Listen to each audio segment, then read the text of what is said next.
Hello students, this is Rajesh Himlani. आप देख रहे हैं मेरा यूट्यूब चैनल केमिस्ट्री गुरु। आज की हमारी जो टॉपिक है वो है, क्या टॉपिक है हमारी आज है, बिहेवियर ऑफ सॉलिड।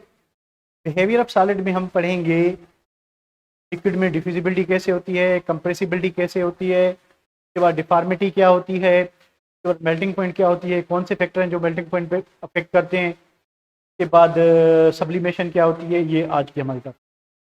चलिए, तो आज की जो हमारी टॉपिक है वो है इंट्रोडक्शन ऑफ सॉलिड। ये सॉलिड क्या होते हैं।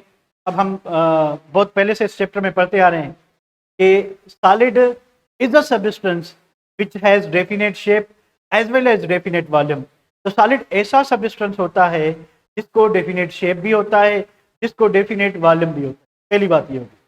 डेफिनेट वॉल्यूम क्यों होता है, हम ऑलरेडी पढ़ चुके हैं कि अगर किसी भी सब्सटेंस के पार्टिकल्स एक दूसरे को अट्रैक्ट करेंगे तो उसको डेफिनेट वॉल्यूम होता है। अगर पार्टिकल्स में अट्रैक्टिव फोर्स इतनी स्ट्रांग है कि पार्टिकल्स एक जगह से दूसरी जगह मूव नहीं कर सकते तो डेफिनेट शेप भी होगा। ये तो हो गई सिंपल बात। दूसरी चीज जो आज हम करेंगे वो है बिहेवियर ऑफ सॉलिड। ये सॉलिड बिहेव कैसे करते हैं। तो आज हम सीखेंगे कि लिक्विड में डिफ्यूजन होती है कि नहीं होती, अगर होती है तो क्यों होती है। और उसके बाद हम सीखेंगे कि भाई कंप्रेसिंग लिक्विड में होती है कि नहीं होती, नहीं होती तो क्यों नहीं होती, डिफॉर्मिटी क्या होती है, मेल्टिंग पॉइंट क्या होती है, what is the effect of impurity and external pressure on the melting point. उसके बाद हम पढ़ेंगे कि व्हाट इज द सब्लिमेशन। तो ये चीज हमने आज करनी है। आज के जो पहला पार्ट है टॉपिक का उसमें ये चीजें। तो पहली बात है कि the state of matter having both definite volume and definite shape. तो ऐसी स्टेट मैटर की जिसको डेफिनेट वॉल्यूम भी हो, जिसको डेफिनेट शेप भी हो, उसको हम क्या कहते हैं, उसको हम कहते हैं क्या, सॉलिड कहते हैं। तो बात करें कंप्रेसिबिलिटी की, तो we know that solid particles are very closely packed with each other, there is no free space between the constituents. तो अगर अगर हम सॉलिड पे किसी चीज से फोर्स एग्जर्ट करते हैं तो आप देख रहे हैं क्योंकि कोई फ्री स्पेस नहीं है, कोई फ्री स्पेस नहीं है, तो अगर आप प्रेशर देंगे सॉलिड कंप्रेस होगा। Solids are almost incompressible, absolutely incompressible. Solids जो हैं वो बिल्कुल कंप्रेस नहीं होंगे। What is the reason behind, due to absence of free space. क्योंकि मॉलिक्यूल्स के दरमियान फ्री स्पेस है ही नहीं। जब फ्री स्पेस नहीं है तो कंप्रेशन किस चीज की होगी। हाँ, अब दूसरी बात आती है कि भाई सॉलिड कंप्रेस तो नहीं हुआ, पर अगर आपने जो फोर्स लगाई है, आपने यहां से फोर्स लगाई तो ये पार्ट जो है क्या हुआ, ये पार्ट थोड़ा नीचे आ गया। यानी आपने इस डायरेक्शन पे फोर्स लगाई थी तो ये सॉलिड यहां से टूट गया, ठीक है, पर कंप्रेस नहीं हुआ। This property is called what, deformity. यानी अगर आप सॉलिड पे इतना फोर्स लगाते हो या किसी हार्ड चीज से हैमर करते हो, यानी किसी हार्ड चीज से हिट करते हो, और वो जो आपकी अप्लाइड फोर्स है, अगर सॉलिड पार्टिकल की कोई सी फोर्स से ज्यादा हुई तो सॉलिड पार्टिकल टुकड़े टुकड़े टुकड़े हो जाएगा। और इस प्रॉपर्टी को क्या कहते हैं, डिफॉर्मिटी। प्रॉपर्टी को क्या कहते हैं, deformity. When pressure is applied to a solid they are not compressed, ये कंप्रेस नहीं होंगे। पर अगर हमारा अप्लाइड प्रेशर बहुत ज्यादा है तो फिर सॉलिड क्या हो जाएगा, टूट जाएगा, पीसेस में बिखर जाएगा, शेटर्ड इनटू स्मॉलर पीसेस।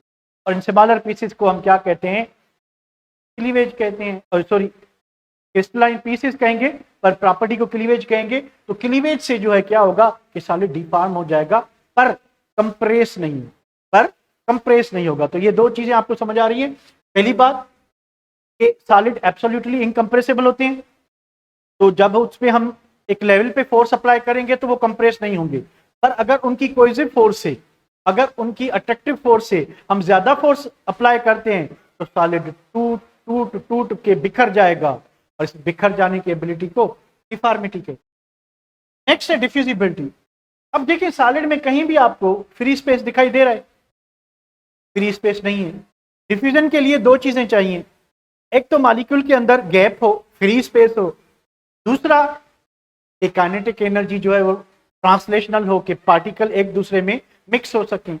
अब सॉलिड में दोनों चीजें नहीं है। सॉलिड में फ्री स्पेस भी नहीं है सॉलिड में फ्री स्पेस भी नहीं है, सॉलिड में ट्रांसलेशनल मोशन भी नहीं।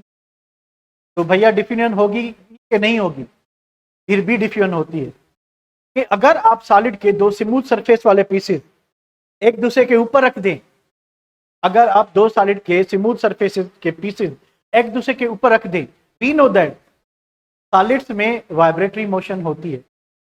तो अब दोनों के जो सरफेस एक दूसरे के ऊपर है, तो उनके सरफेसेस पे जो वाइब्रेशनल मोशन हो रही है, उसमें कुछ दिनों के बाद, कुछ महीनों के बाद, कुछ सालों के बाद पार्टिकल्स एक दूसरे में सरफेस पे इंटरमिक्स हो जाएंगे। गैसेस और लिक्विड की तरह, गैसेस और लिक्विड्स की तरह एब्जॉर्प्शन नहीं होगी, एड्सॉर्प्शन हो सकती है कि सरफेस पे मॉलिक्यूल एक दूसरे में मिक्स हो सकते हैं। इस प्रॉपर्टी को क्या कहते हैं? डिफ्यूजन। तो सॉलिड्स भी डिफ्यूज हो सकते हैं, सॉलिड्स भी डिफ्यूज हो सकते हैं, पर क्योंकि इनकी डेंसिटी बहुत ज्यादा है, पर क्योंकि इनमें फ्री स्पेस बहुत कम है, पर क्योंकि इनमें रैंडम मोशन नहीं है, इस वजह से diffusion extremely slow, diffusion extremely slow होगी। ये बात समझ आ रही है बेटा? ये बात समझ आ रही है? ओके, आ रही है? ओके, ठीक है। तो नेक्स्ट बात करते हैं। नेक्स्ट बात है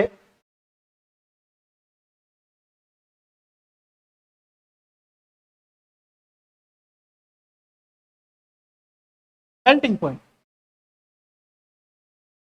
अब लिक्विड को क्या होती है? लिक्विड को होती है boiling point. What is boiling point? के लिक्विड को आप गर्म करोगे, हीट करोगे, लिक्विड से वेपर्स निकलेंगे, तो जितना जितना लिक्विड हीट होता जाएगा उसका टेम्परेचर बढ़ता जाएगा, तो उसका वेपर प्रेशर भी क्या होगा? बढ़ता जाएगा। एक स्टेज आएगी उस पे उस लिक्विड का वेपर प्रेशर इक्वल हो जाएगा एटमॉस्फेरिक प्रेशर के। उस टेम्परेचर को हम क्या कहते हैं? Boiling point. यहाँ पे ऐसा कोई सीन नहीं। सॉलिड में क्या होगा कि हमने टेम्परेचर नोट करना है, उस वक्त टेम्परेचर नोट करना है जब तक सॉलिड लिक्विड में कन्वर्ट हो गया है। भाई थोड़ा सा भी कन्वर्ट हो गया तो आपने ऐसा नहीं कि इंतजार करना है कि सारा लिक्विड कब मेल्ट हो रहा है, आपने इंतजार नहीं करना। जिस वक्त मेल्टिंग स्टार्ट हो, जस्ट स्टार्ट हो, जब आपको सॉलिड लिक्विड में कन्वर्ट होना शुरू हो जाए, तो आप कहेंगे कि this temperature is a melting point. तो आप डिफाइन कैसे करोगे? डिफाइन इस तरह से करोगे, अ temperature at which solid just become liquid. तो आप इंतजार क्यों नहीं करोगे कि सारा सॉलिड मेल्ट हो जाए? वही सीन है जो हमने बॉइलिंग पॉइंट में पढ़ा था कि जैसे बॉइलिंग पॉइंट पे टेम्परेचर फिक्स हो जाता है, जैसे बॉइलिंग पॉइंट पे टेम्परेचर फिक्स हो जाता है, तो मेल्टिंग पॉइंट पे भी टेम्परेचर क्या हो जाएगा? फिक्स हो जाएगा। तो मेल्टिंग पॉइंट पे भी टेम्परेचर जीरो नहीं होगा, कांस्टेंट हो जाएगा हमजा, हाँ कांस्टेंट होगा। तो मेल्टिंग पॉइंट पे भी टेम्परेचर फिक्स हो जाएगा। तो जैसे ही मेल्टिंग स्टार्ट हुई, टेम्परेचर सॉलिड का वहां पे फिक्स हो गया। तो हम क्योंकि सॉलिड में तो थर्मामीटर नहीं जाएगा, तो हम बाहर ही देख रहे हैं, हीट चेक कर रहे हैं, ठीक है। हमने जो है सब्सटेंस को पानी में डाला हुआ है और फ्यूएल ट्यूब में सब्सटेंस सॉलिड डाला हुआ है, तो हम क्या करेंगे? थर्मामीटर पानी में रखेंगे कि टेम्परेचर कितना है। तो टेम्परेचर हम बाहर से नोट करें, तो जस्ट जब आपका सॉलिड मेल्ट होना स्टार्ट होगा, तो हम कहेंगे कि this is a melting point. बाकी जो आपकी एडिशनल हीट होगी वही होगा कि कोहेसिव फोर्स को ब्रेक करने में, सॉलिड को लिक्विड करने में कन्वर्ट होगी। तो what is latent heat of fuel? क्या होगा कि मेल्टिंग पॉइंट पे 1 ग्राम सॉलिड को लिक्विड में कन्वर्ट करने के लिए, मेल्टिंग पॉइंट पे 1 ग्राम इसको सॉलिड को लिक्विड में कन्वर्ट करने के लिए जो हीट चाहिए, उसको हम कहते हैं लेटेंट हीट ऑफ फ्यूएल। अगर हमारे पास 1 मोल है, तो the amount of heat required to convert 1 mole of substance into liquid is called what?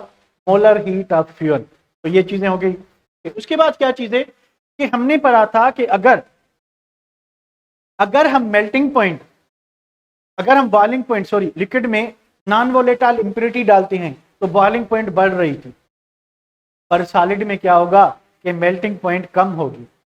Solid में क्या होगा? मेल्टिंग पॉइंट कम होगी। क्यों कम होगी? देखें, सॉलिड में ऑलरेडी एक स्ट्रॉन्ग अट्रैक्टिव फोर्स है, स्ट्रॉन्ग अट्रैक्टिव फोर्स है, ठीक है। ये सॉलिड पार्टिकल्स हैं, इनमें एक स्ट्रॉन्ग अट्रैक्टिव फोर्स है, इनके दरमियान आ गई इंप्योरिटी।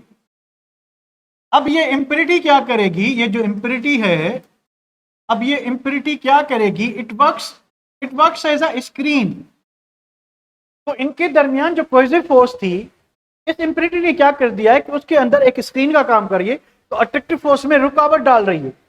तो melting point is measure of intermolecular force या इंटर आपकी कोहेसिव फोर्स। तो कोहेसिव फोर्स में इंप्योरिटी रुकावट डाल रही है, तो बताएं कि इंटरमॉलिक्यूलर फोर्स को या कोहेसिव फोर्स को वीक करेगी या स्ट्रांग करेगी, क्या करेगा?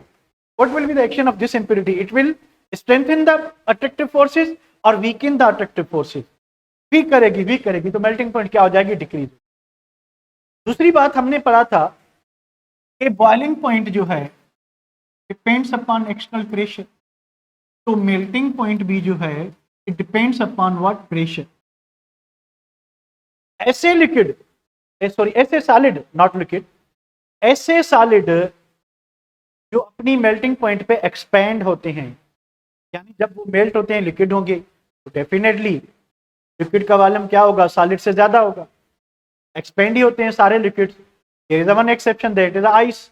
आइस में हमने एबनॉर्मल बिहेवियर पढ़ा था, तो उसको छोड़ें आप। इसकी बात करें कि नॉर्मली आइस के अलावा कोई भी सॉलिड होगा, जब वो मेल्ट होगा यानी लिक्विड होगा, तो उसमें एक्सपेंशन होगा। तो ऐसा कोई भी सॉलिड जो अपनी मेल्टिंग पॉइंट पे एक्सपेंड होता है, तो अगर उस पर हम एक्सटर्नल प्रेशर बढ़ाएंगे तो पार्टिकल्स जो एक्सपेंड हो रहे हैं प्रेशर के अगेंस्ट में दोबारा एक दूसरे के क्लोज आ जाएंगे। तो वो जो अट्रैक्टिव फोर्स वीक हो रही थी प्रेशर के अगेंस्ट में, दोबारा पार्टिकल्स एक दूसरे को क्या करेंगे? अट्रैक्ट करेंगे। What should be the effect on the melting point? Pressure बढ़ाने से मेल्टिंग पॉइंट इंक्रीज होनी चाहिए या डिक्रीज होनी चाहिए? शाबाश, इंक्रीज होगी। ठीक है, डिक्रीज और इंक्रीज का मिक्स वर्जन आ रहा है, इंक्रीज होगी। तो अट्रैक्टिव फोर्स भाई, melting point and boiling point is measure of what? Cohesive forces. तो प्रेशर बढ़ाने से पार्टिकल तो एक दूसरे के नजदीक आ रहे हैं, तो कोहेसिव फोर्स बढ़ रही है तो मेल्टिंग पॉइंट बढ़ जाएगी। ये पॉइंट क्लियर है बेटा? ये पॉइंट क्लियर है? क्लियर है बताते जाएं, कमेंट करते जाएं। तो क्लियर?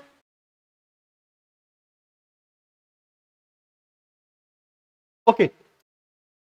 मुस्कान ये है ना कि इंप्योरिटी बीच में जो आ गई, तो इंप्योरिटी की कोई सी फोर्स जो है इन जैसी तो नहीं होगी, तो ये रुकावट डाल रही है इस पार्ट और इस पार्ट के सॉलिड पार्टिकल के दरमियान, रुकावट डाल रही है, यानी वीक कर रही है अट्रैक्टिव फोर्सेस को। इस वजह से मेल्टिंग पॉइंट कम हो जाए।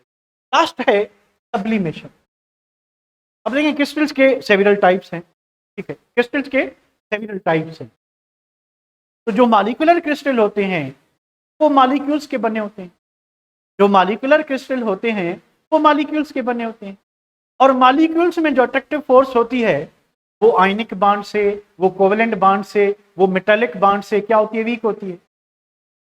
तो इन कोवेलेंट सॉलिड्स को जो मॉलिक्यूल की फॉर्म में एग्जिस्ट करते हैं, तो ऐसे सॉलिड जिनमें कोवेलेंट बॉन्ड हो, मॉलिक्यूल्स की फॉर्म में एग्जिस्ट करें, उन मॉलिक्यूलर सॉलिड को जब आप हीट करते हो, क्योंकि उनके दरमियान जो अट्रैक्टिव फोर्स है वो क्या होती है? वीक होती है। जब आप उनको हीट करोगे तो वो डायरेक्टली वेपर्स में कन्वर्ट होते हैं।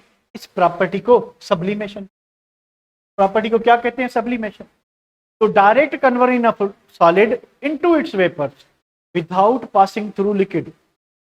ये सॉलिड डायरेक्टली वेपर्स में कन्वर्ट हो, गैस में कन्वर्ट ना हो, सॉरी लिक्विड में कन्वर्ट ना हो, यानी सॉलिड जो है आपका वो डायरेक्टली कन्वर्ट हो गया वेपर्स में। ठीक है, इस प्रॉपर्टी को हम कहेंगे सब्लिमेशन। और वो सॉलिड, वो मॉलिक्यूलर सॉलिड जो इस प्रॉपर्टी को अंडरगो करते हैं, उनको हम कहेंगे सब्लाइम्स। उनको हम क्या कहेंगे? सब्लाइम्स। तो sublimation is a property of mainly molecular crystals. ठीक है, और वो सॉलिड जो ये प्रॉपर्टी अंडरगो करेंगे उनको सब्लाइम्स कहेंगे। यहां तक क्लियर है बेटा? कोई प्रॉब्लम?